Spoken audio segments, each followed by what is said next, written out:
The New Orleans Pelicans dismantled the Brooklyn Nets in their season opener last night, showcasing how lethal of an offense they've crafted around Brandon Ingram, Zion Williamson, and CJ McCollum.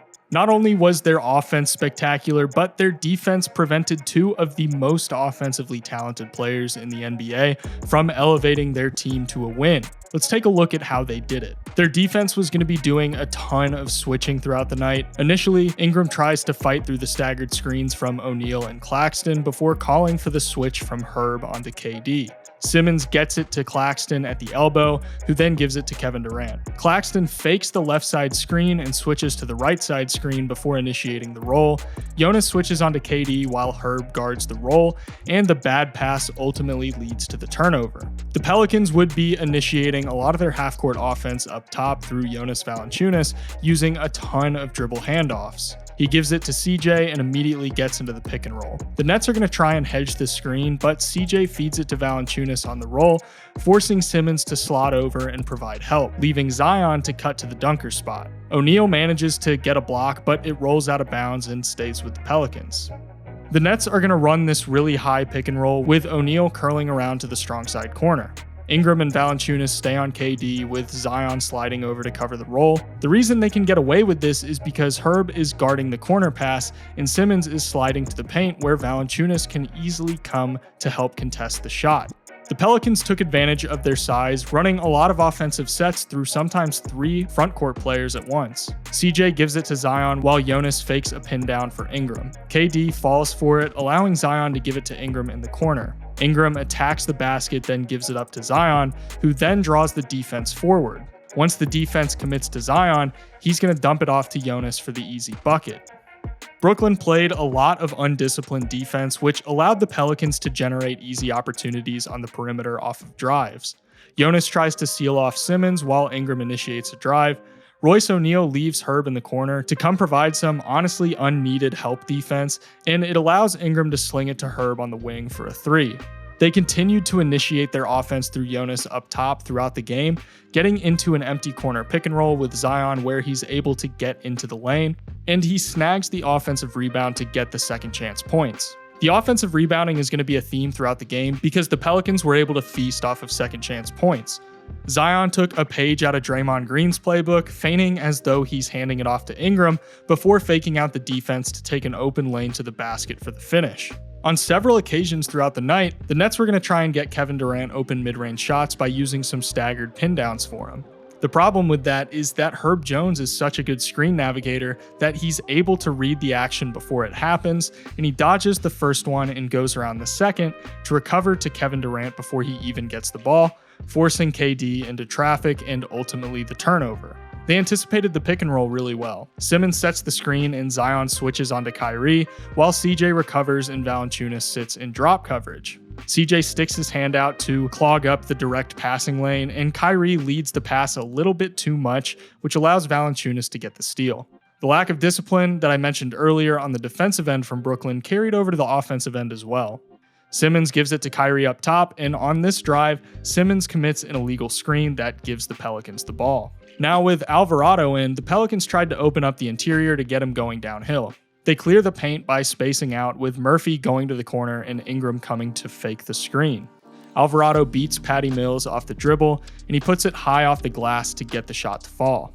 They continued making Kevin Durant's life as hard as possible by putting players with length and mobility on him and continuing to fight over screens. Trey Murphy goes under the screen and gets right to where Kevin Durant's spot is, and he anticipates the shot perfectly to throw him off for the miss. They were hedging a lot of pick and rolls as well, forcing the Nets to make passes like this one, and Brandon Ingram's able to read it perfectly to get the steal. They used some really interesting offensive sets like this one, with Alvarado signaling as if he's screening for the backdoor cut for Brandon Ingram, before instead getting into a pin down, which allows Nance to get it to Ingram for an open mid-range bucket.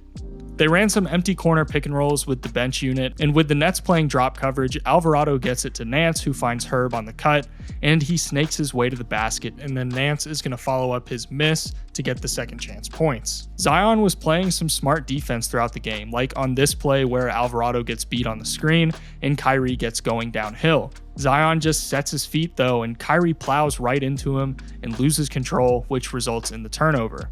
Here, the Nets are going to set up like they're running a Spain pick and roll, but Mills ghosts it and goes to the top of the key. CJ McCollum reads the cut, and he's able to get a contest on the shot and force the miss. Another action that the Pelicans went to pretty frequently throughout the night was this baseline flare for Murphy. The first time it's going to result in a miss, but the second time he gets to his spot and he knocks down the catch and shoot three.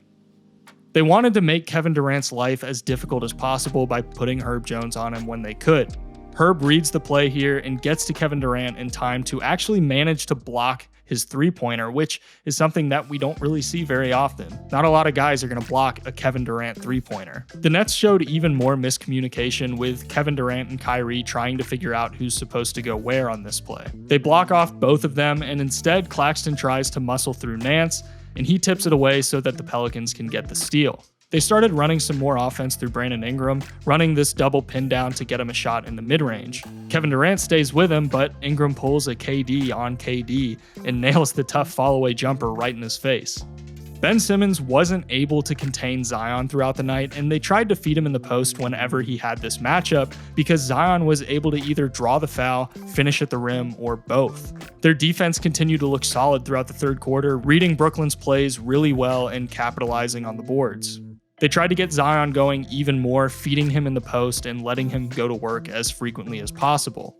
Every now and then they would go back to initiating offense through Jonas Valanciunas, where he posts up before giving it to CJ. CJ gives it right back to him, and when Royce O'Neal comes to help in the post, he tosses it right back to CJ for the open three.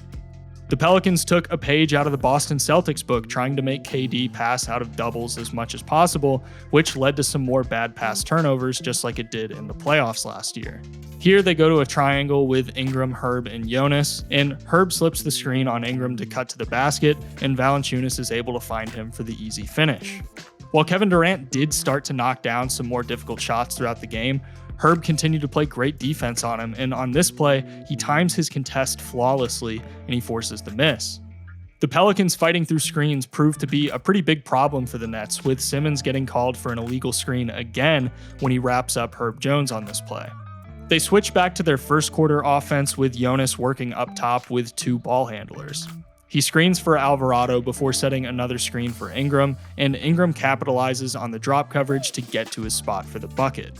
They really disrupted the Nets whenever they tried to run anything, clogging up this screen for Kyrie, and he chucks up a tough jumper against Valanciunas that results in a miss.